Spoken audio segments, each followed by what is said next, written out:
I remember sitting in my tiny apartment, lights off, fingers hovering over my keyboard, staring at the screen for what felt like hours. I asked myself, is this it? Is this really what my life is meant to be? My job paid well. My resume looked impressive. But deep down, I was crumbling. Every morning felt like a battle. Not with the world, but with myself. I dragged my feet to the office, plastered on a smile, and performed like a well-oiled machine. But behind that performance, there was a growing emptiness, one that no paycheck could fix, no title could hide. I was good at what I did. But I didn't love it. And it showed. The shift came on an ordinary Tuesday. I overheard a junior colleague excitedly talking about a side project he was working on, something that lit up his eyes when he spoke about it. I envied that spark. That joy. That connection. That night, I went home and found myself Googling hobbies I had long buried: writing, storytelling, creativity. The things I used to love before life got in the way.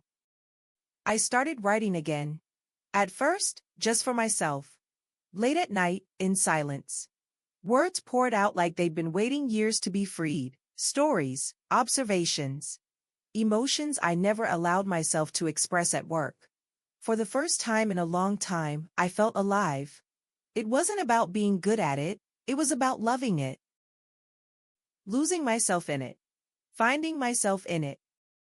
And then, something shifted. The more I wrote, the more I realized how much of myself I had abandoned to fit into a version of success I never actually chose. I didn't hate my job, I just didn't belong in it. It was someone else's dream, not mine. So I made a terrifying decision. I quit. The weeks that followed weren't easy. Doubt screamed louder than dreams. Some nights I cried myself to sleep. But every time I sat down to write, I remembered why I chose this path. Because this thing I loved, was the only thing that ever made me feel whole.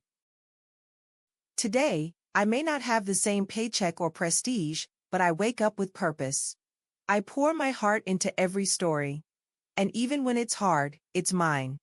That's what great work is. Not perfection. Not applause. But passion, connection, love. I used to think success was about climbing the tallest ladder. But now I know, it's about building one that actually leads to your light. Because the only way to do something truly great is to love what you're doing while you're doing it. So ask yourself, are you just working? Or are you living through your work?